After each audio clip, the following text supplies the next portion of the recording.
ನೋಡಿ ಇಲ್ಲಿ ವಿಷಯದ ಲೆಕ್ಕಗಳು ಒಂದು ನಾ ತಿಳಿಸ್ತನು, ಮುಂದೆ ನೀವು ಮಾಡ್ರಿ. 45ಕ್ಕೆ 3 ಸೇರಿಸಿ 2ರಿಂದ ಗುಣಿಸಿ ಬಂದ ಉತ್ತರವನ್ನು 2ರಿಂದ ಭಾಗಿಸಿದರೆ ಬರುವ ಉತ್ತರ ಇಲ್ಲಿರುವ 3 ಸ್ಟೆಪ್. 3 ಸ್ಟೆಪ್ ಇದ್ದಾಗ 2 ಆವರಣಗಳಿಂದ ಮುಕ್ತ ಆಗ್ತದ. ಯಾಕಂತ ಕೇಳ್ರಿ, ಮೊದಲೇನ ಕೂಡ್ಸೋದದ, ಆಮೇಲೆ ಬಂದ ಉತ್ತರ ಭಾಗಿಸೋದದ. ನೋಡ್ರಿ, ಮೊದಲೇನದ ಕೂಡ್ಸೋದದ, ಆಮೇಲೆ 2ನೇ ಸ್ಟೆಪ್ದಾಗ ಗುಣಿಸೋದದ, 3ನೇ ಸ್ಟೆಪ್ನ್ಯಾಗ ಭಾಗಿಸೋದದ. ಅಂತಂದ್ರೆ ನಿಮ್ಗೆ 2 ಆವರಣಗಳು ಬರ್ತಾವ. ಫಸ್ಟ್ ಆವರಣ ಬರೋದು ದುಂಡು ಕಂಸ, 2ನೇ ಆವರಣ ಬರೋದು ಪುಷ್ಪಾವರಣ, 3ನೇ ಆವರಣ ಬರೋದು ಚೌಕಾವರಣ. ಇವು ಆಮೇಲೆ ಏನದ ಕ್ರಿಯೆಗಳು ಬರ್ತಿರ್ತವೆ. ಹಿಂಗೆ ನೀವು ಉಪಯೋಗ ಮಾಡ್ಬೇಕು ಆವರಣಗಳು.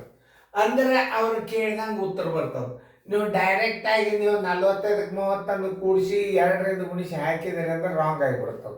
ಈಗ ಏನು ಹೇಳಿ ನಮ್ಮ 45ಕ್ಕೆ 30 ಕೂಡಿಸಿ 45ಕ್ಕೆ 30 ಸೇರಿಸಿ ಅಂದಾಗ ಇದಕ್ಕೆ ನೀವು ದುಂಡು ಕಂಸ ಹಾಕ್ಬೇಕು. 2ರಿಂದ ಗುಣಿಸಿ ನೋಡ್ರಿ, ಮುಂದೆ ಮಾತು ಕ್ರಿಯೆ ಅದ ನೋಡ್ರಿ. ಭಾಗಿಸೋದದ ಅಂದ್ರೆ ನೀವೇನು ಮಾಡ್ಬೇಕು, ಇಲ್ಲಿ ಪುಷ್ಪಾವರಣ ಹಾಕ್ಬೇಕು.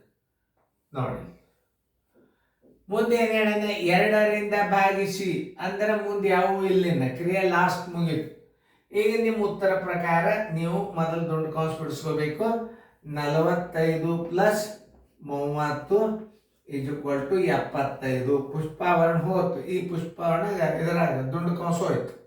ಈಗ ಏನು ಮಾಡಬೇಕು, ಪುಷ್ಪಾವರಣ ಹಚ್ಕೋಬೇಕು ನೀವು.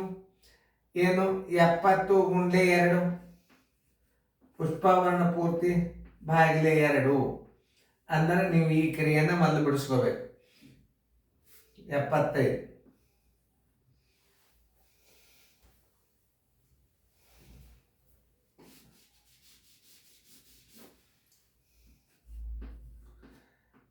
ಈಗ 75 2ನೇ ಎಷ್ಟು 50, 150 ಭಾಗಿಲೆ 2.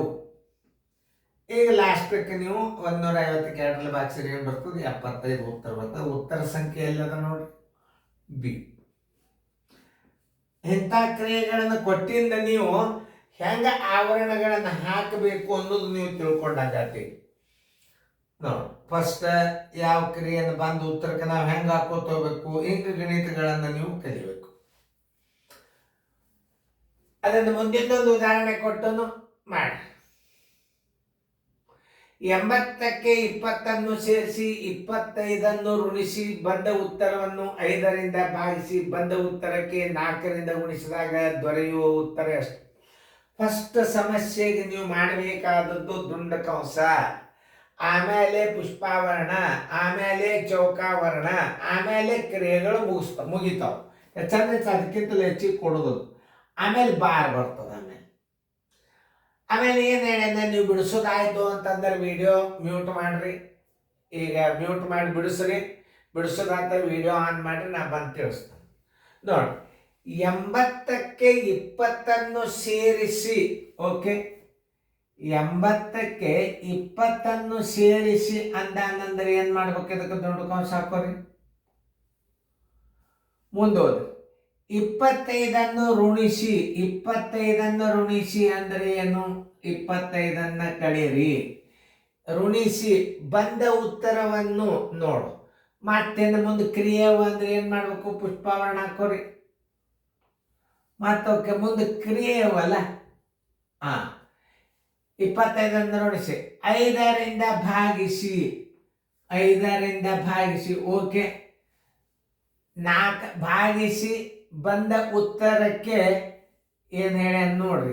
ಮತ್ತಿಲ್ಲಿ ಚೇಂಜ್ ಆಯ್ತು ನೋಡ್ರಿ ಹೆಂಗೆ ಹೇಳಿರ್ತಾನ ಅನ್ನೋದು ನೀವು ಅರ್ಥ ಮಾಡ್ಕೋಬೇಕು.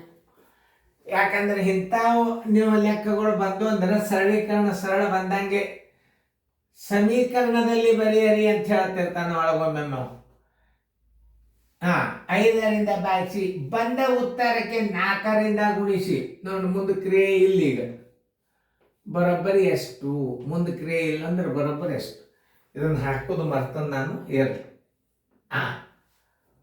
ನೋಡ್ರಿ, ಇನ್ನೊಂದ್ಸಲ ತಿಳ್ಕೊರಿ. 80ಕ್ಕೆ 20 ಸೇರಿಸಿ 25 ಋಣಿಸಿ ಮುಂದೆ ಮತ್ತೆ ಕ್ರಿಯೆ ಅದ ಏನದ ಮುಂದೆ 5ರಿಂದ ಭಾಗಿಸಿ ಮತ್ತೊಂದು ಕ್ರಿಯೆ ಅದ ಚೌಕಾಂಶ ಹೋಗಿರಿ 4ರಿಂದ ಗುಣಿಸಿ ಬಂದ ಉತ್ತರ ಮೊದಲು ನೀವು ಈ ಕೌಂಸ ಬಿಡಿಸ್ಕೋಬೇಕು. ಬರೋಬ್ಬರಿ ಚಿನ್ನ ಹಾಕ್ರಿ. 80 + 20 = 100. ಈಗೇನಾಯ್ತು ಪುಷ್ಪಾವರಣ ಹೋಯ್ತು. ಈಗ ಇದು ದುಂಡು ಕಂಸ ಹೋಯ್ತು, ಪುಷ್ಪಾವರಣ ಬರ್ತದೆ. ನೋಡಿ ಪುಷ್ಪಾವರಣ 100 - 25 ಆಮೇಲೆ ಭಾಗಿಲೆ 5. ನೋಡಿ ಭಾಗಿಲೆ 5 ಗುಂಡ್ಲೆ 4. ನೋಡಿ ಕ್ರಿಯೆಯನ್ನ ಹೆಂಗಸ್ಕೊಂಡು ಇದ್ರಾಗ 125 ಕಳೆದ್ರೆ 75 ಚೌಕಾಂಶ 75 ಭಾಗಿಲೆ 5 ಗುಂಡ್ಲೆ 4. ಈಗ 75ಕ್ಕೆ 5ರಲ್ಲೇ ಭಾಗಿಸ್ರಿ 15. 5 ಒಂದಲೇ 5 ಐದಲೇ 5 ಒಂದಲೇ 5 ಐದಲೇ 15 ಗುಂಡ್ಲೆ 4 ಬರೋಬ್ಬರಿ 60. ಎಲ್ಲಿ ಅದ ನೋಡ್ರಿ 60. ಉತ್ತರ ಸಂಖ್ಯೆ ಆನ್ಸರ್ ಬಿ. ನೋಡಿ ಇಂಥ ಕ್ರಿಯೆಗಳನ್ನ ಹೆಂಗೆ ತಿಳಿಸೀನಿ ಅನ್ನೋದು ನೋಡ್ಕೊಂಡು ನೀವು ವಿಡಿಯೋದಾಗ ನೀವು ಗಣಿತಗಳನ್ನ ಮಾಡ್ಬೋದು. ನೋಡಿದ್ರಲ್ಲ ಎಲ್ಲರೂ ಪುಷ್ಪಾವರಣ ಹೆಂಗ 80ಕ್ಕೆ 20 ಸೇರಿಸಿ ದುಂಡು ಕಂಸ ಹೋಗಿರಿ. 25 ಋಣಿಸಿ ಅಂದ್ರೆ -25 ಹಾಕ್ರಿ. 5ರಿಂದ ಭಾಗಿಸಿ ಭಾಗಾಕಾರ 5 ಮಾಡ್ರಿ. 4ರಿಂದ ಗುಣಿಸಿ ಬರೋಬ್ಬರಿ ಇದ್ರ ಉತ್ತರ 65. ಚೆನ್ನಾಗಿ ಬಿಡಿಸ್ಕೊಳ್ರಿ. ಮುಂದಿನ ಗಣಿತ ಮಾದರಿಗಳನ್ನು ಮಾಡ್ರಿ.